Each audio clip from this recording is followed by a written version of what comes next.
Welcome to the Check Your Art podcast, a place where we discuss the intersection of faith and creativity. Join us each week as we explore new ways to use our gifts to glorify God and inspire others. Hi, I'm a robot. I am not.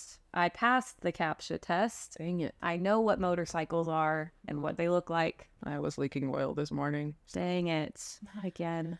I'll never pass that test. You won't. It's fine. That's not what we're here to talk about. Not yet. Not my vehicular status. Not until at least the robot overlords take over. Then we will, yeah. And we'll talk about it. And then we could check that. But in the meantime, welcome back to the Check Your Art podcast. A podcast about art and not about robots. Not about robots. Not even a little bit. No. I'm Jasmine.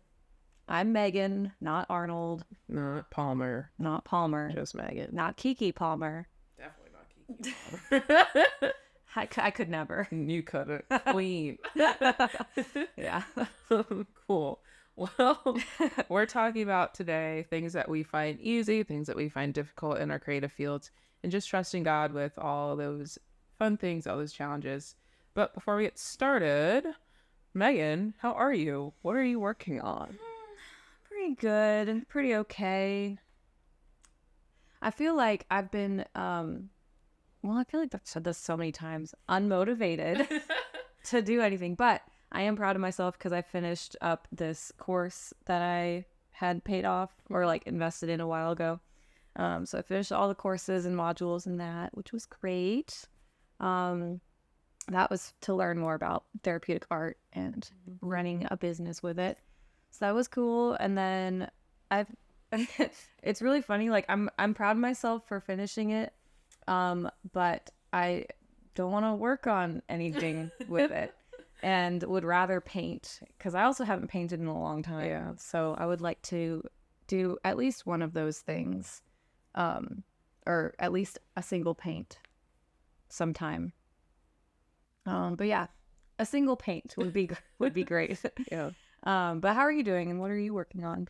Well, did you say how you were? Yeah, Oh, I think.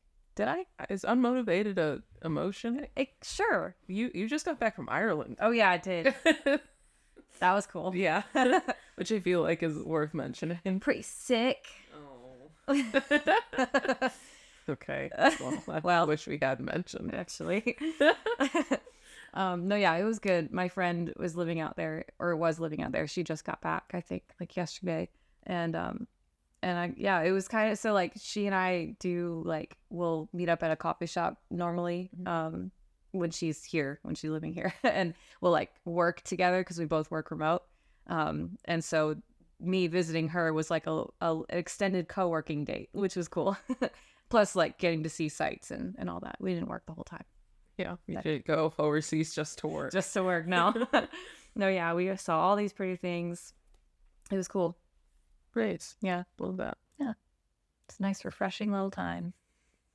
Yeah. Vixen. Cool. Well, anyway, answer the question now. How are you? No. I'm good. I've been vibing. Yeah, I feel like I've been up for a straight consecutive week because my schedule has been packed out because I have so many friends. So Okay. that's been really easy. No, this is the first week I've had like consistent plans.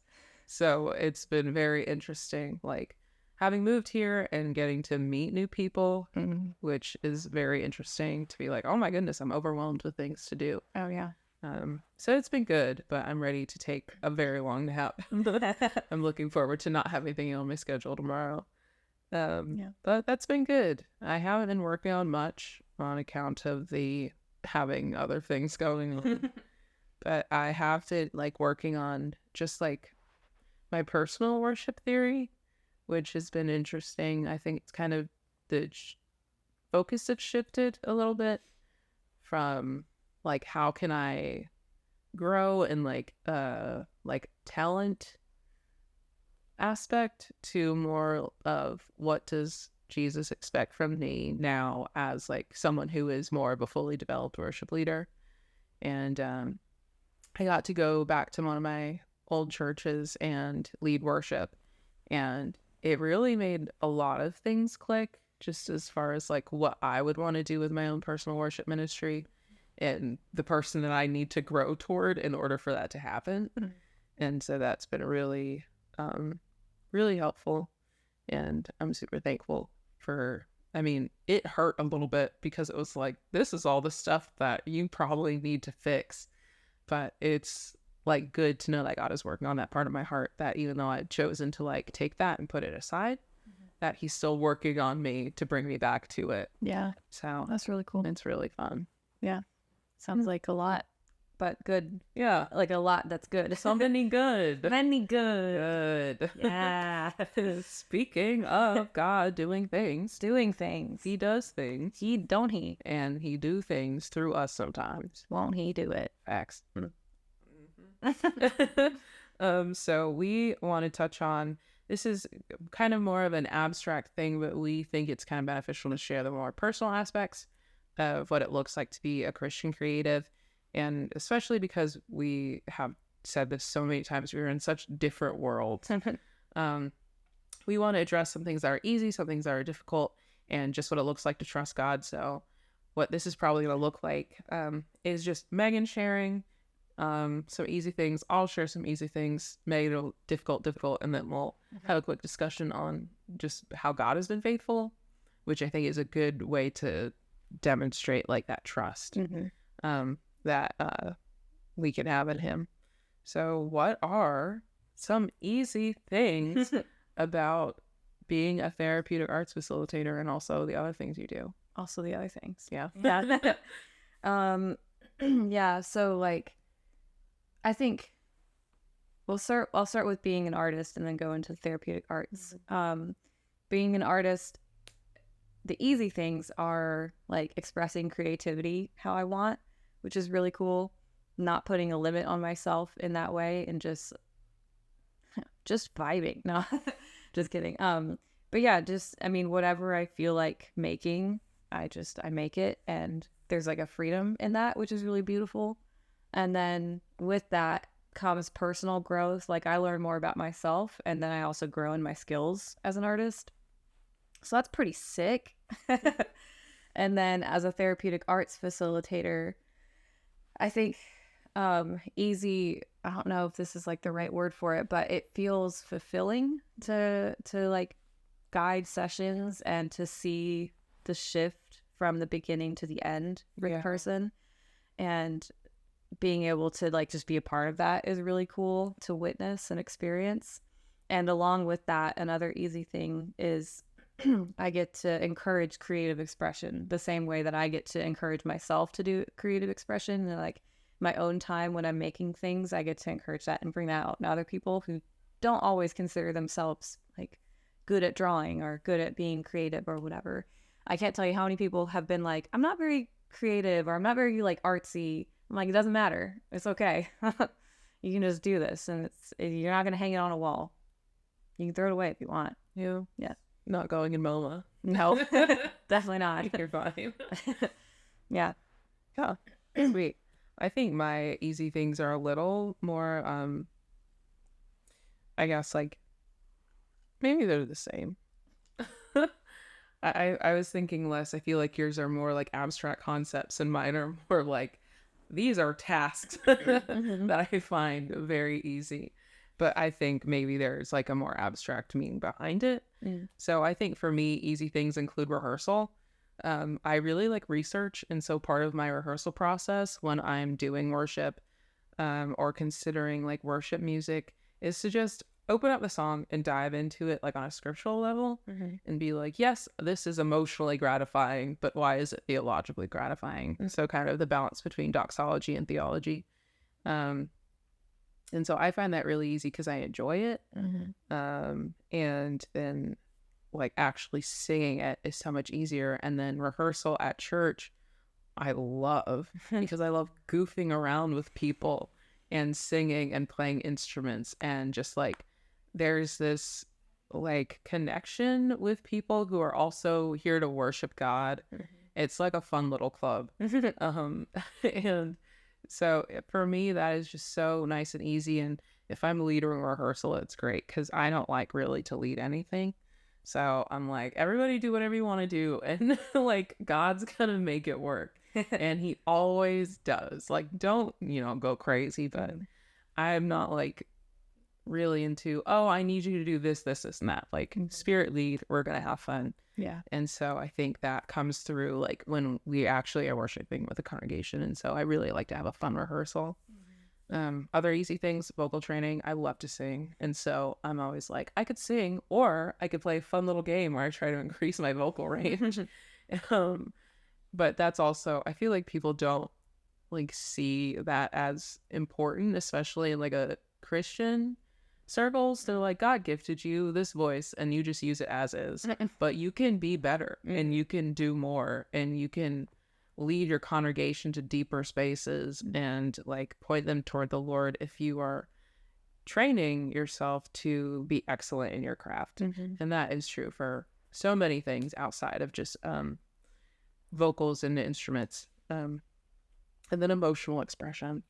I feel like a lot of people don't view me as emotional up front, but everyone who's seen me worship assumes I'm very emotional.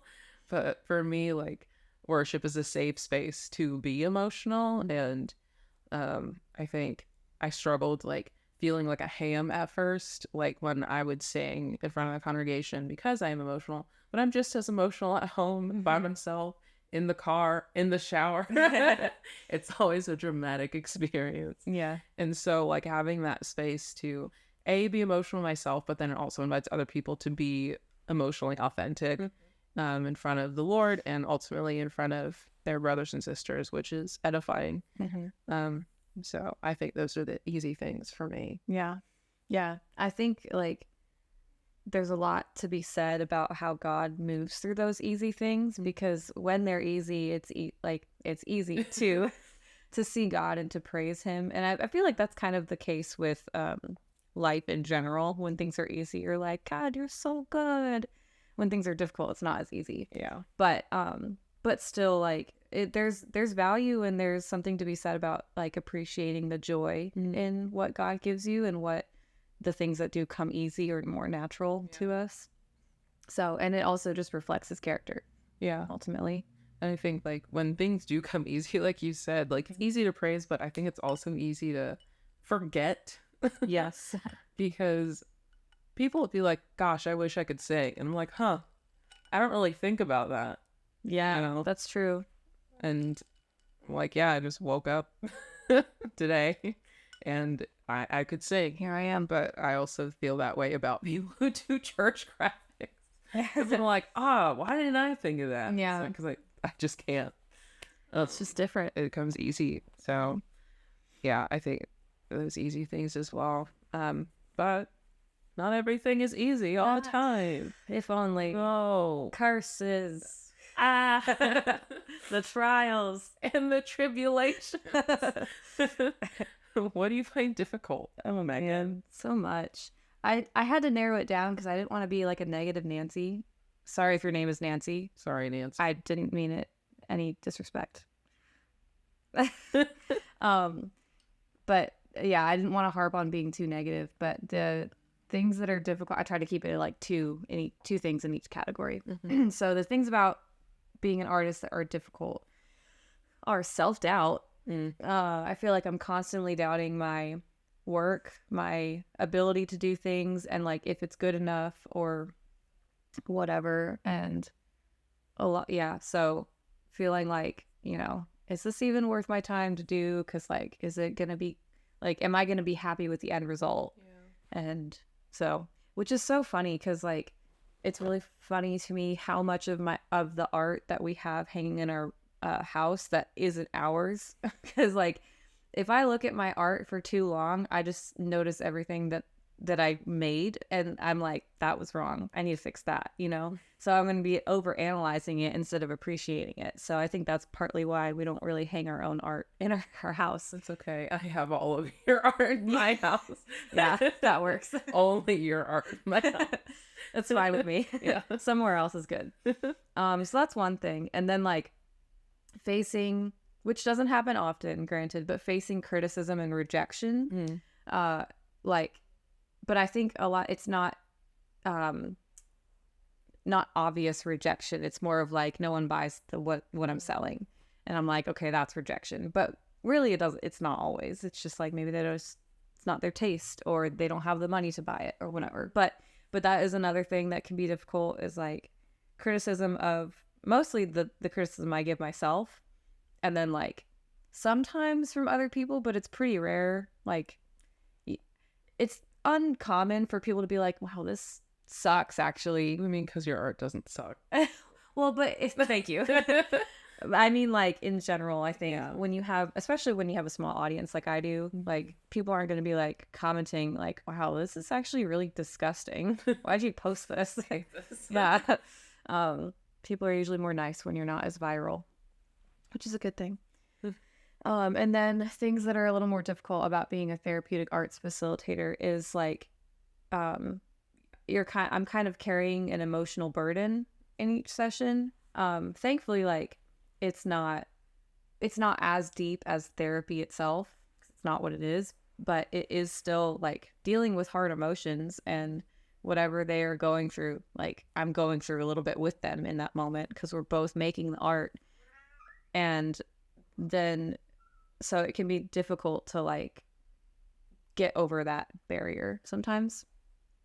Another thing that's like oddly difficult, which I didn't think would be an issue, is coming up with ideas, like actual prompt ideas, especially because I want to make it catered to each person and what they're going through. I do like a little intake form of like, what are the things you're struggling with, so that I know beforehand what we can talk about and what art exercise I can do with them. So, but like, it's kind of difficult to come up with just things to do. So I oftentimes am like looking at other people and what they've done in the past and getting ideas, and I usually add my own kind of twist to it. But I think those are the main things that are difficult for me. What about you? Yeah, I only have one category. But I think recently what I've been kind of thinking about, and it's actually a conversation that started maybe like 2 years ago now with my old worship leader in Wilmington, just about what it looks like to perform versus worship. And I think it's difficult because you are performing in a way. Like there are rules that you have to follow and things you have to pay attention to. Like I can't get up there and give the worst vocals of my entire life. You know, I can't sing it like I would sing in the shower. Mm-hmm. And I also have to be conscious of what I'm doing, what I'm wearing, how that's going to translate. Yeah. And but I also want to wear something that gives me the freedom to move and worship. And I want to sing the parts that I want to sing, that like comes out of me naturally, because that's going to be the more worshipful sound. Yeah. But I also want to make sure the congregation is tracking with me. Mm-hmm. And so I think like we have really talked about what it looks like to worship versus perform versus like what's the congregation's responsibility there? Like, should you be like paying attention to me? Should you know the song? Should you be worshiping yourself? Are you relying too heavily on me? How do I get you to not do that? So I think that has been the biggest overall issue. And I'm sure like so many worship leaders struggle with this because ultimately you're supposed to be pointing the congregation toward God. But I think we've kind of gotten to the point where it's more of a sing-along and less of like a worship space. And so trying to strike that balance between like pointing everybody toward God and also knowing like it's not about me, but I have to be present in a certain way. And I think that also dives into my second like difficulty, which is congregational reception, because there are congregations that will not receive the way that I worship well. And I've been at those congregations and that's difficult. But it's hard because I don't want to change the way I worship. But it's, again, striking that balance between how, like, shifting the focus to God and keeping it off me. And so what does authentic worship look like based on how the congregation is receiving? Outside of that, finding new worship music is so hard. Yeah. It's always coming out, but it all sounds the same. It so does. And I think I was talking to somebody the other day about like more, I think it's Anglican style of worship, or no, it's Wesleyan. Wesleyan style worship is becoming really popular in like, I guess more Baptist and non-denom spaces, which is very interesting to me. But I love it. And so like finding new music, even though it's like trendy, you're finding this new music and trying to like do like classics and all this other stuff. But discovering new music is always hard because it's always like the trend. And if I sing you a song that's not trendy, then we all have to learn it together. Yeah. So it's that balance is crazy. And then worship events are always a hit or miss. It's always very nerve-wracking because Sunday is obligation. But anything outside of that, you're just kind of hoping people want to show up for the Lord. Yeah. And you put all this time and effort into stuff, and maybe nobody comes. Yeah. Maybe too few will come. But I think like that's also just trusting the Lord that whoever is supposed to show up shows up, and sometimes that's nobody. Sometimes that's just you. Sometimes you need it the most. Yeah. And then my last one is songwriting. Yeah. Because I find myself not being good at writing worship music because I feel like it's cheesy and I can't come up with like anything new to say because it's so formulaic and I don't have like strong poetic emotions about Jesus. Like I think I have just strong emotions. Oh, I see. Yeah, there's no like I don't want to mince words. I can't make it flowery. Yeah. I'm just like I love I think that sometimes I like the worship songs that are very straightforward. Yeah. There's something to be said about that. I'll write you one. Thank you. Just for you. Yeah,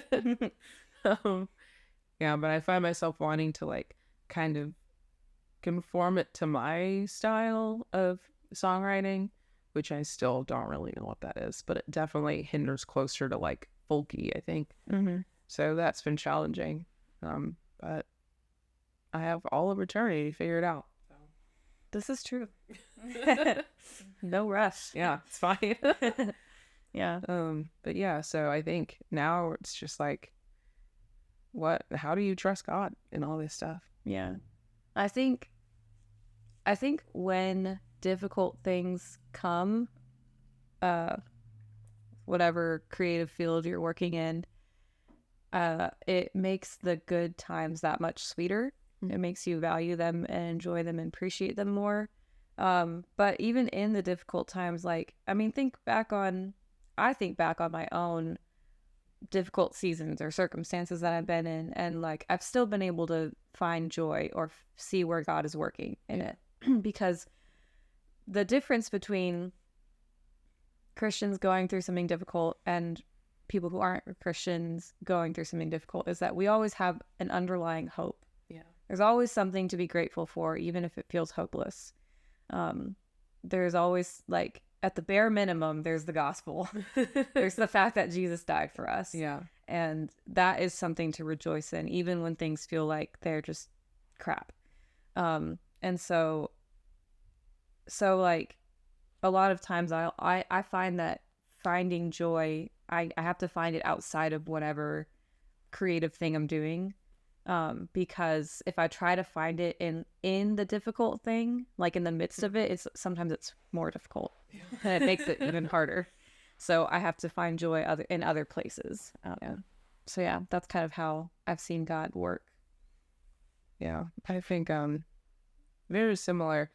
I think just seeing it as an opportunity to grow is helpful for me because that's my motivation. I just want to be growing through everything. And if I'm not growing, then I get really frustrated. Yeah. And so like, I mean, for the last couple years, I've just been like Matthew 6:33, like seek first the kingdom of God and his righteousness. And that is like the bare minimum what I try to do. Even when things suck and I can't figure it out, I'm like, I know that I can do this and all these things will be added to me. I don't have to figure anything out. I just have to keep my eyes on God. And so I think like in those difficult things when I'm struggling, it's like, okay, what would God have me do in this? And I think then it comes to like waiting and patience and all those things. But what is helpful is knowing, like, I journal every single time, like, God does something for me. I journal before that. I journal when I'm frustrated, and then I make sure that I follow up with, like, this is what God did. Yeah. This is how he changed the situation, even if it's years down the road. Yeah. It's really cool to be able to, like, go back and be like, he was faithful in all these things. Yeah. So he has to do it again. And, like, he has placed, like, this creative desire on my heart, and he didn't just put it there to, like, give me something to do, like busy work. Like, it's a passion, and he is going to be faithful to that so long as I am trying to glorify him. And so I think that is what helps me, because I think, like, it was really frustrating when I realized that I wasn't going to be able to be a worship leader right now. That realization hit me like a train. And because I would always go, why would people, like, just not lead worship if it's their thing? And then I was like, oh no, it's me. But, like, again, that's why it's so great, like, to know that God is still working on my heart in that passion, even though I'm not doing it right now. Yeah.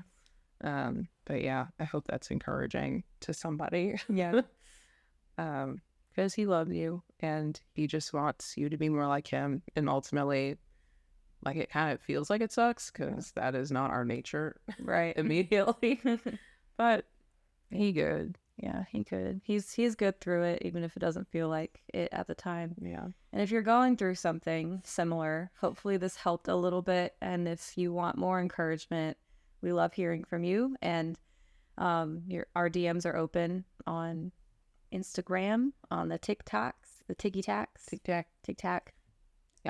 We also have YouTube comments, but you don't got to do a public comment if you don't want to. You don't have to, but you can. But you can. You can just tell us how much you like us.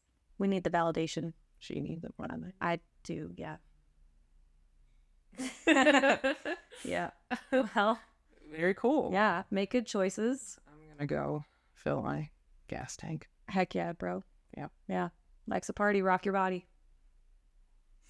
That was fun. Let's do it again sometime. If you like watching podcasts, we're on YouTube. If you're more of a listener, we're on Apple Podcasts, Spotify, and elsewhere in the internet ether. Follow us on Instagram and TikTok, where we share shorter clips and fun little bloopers. Okay, bye.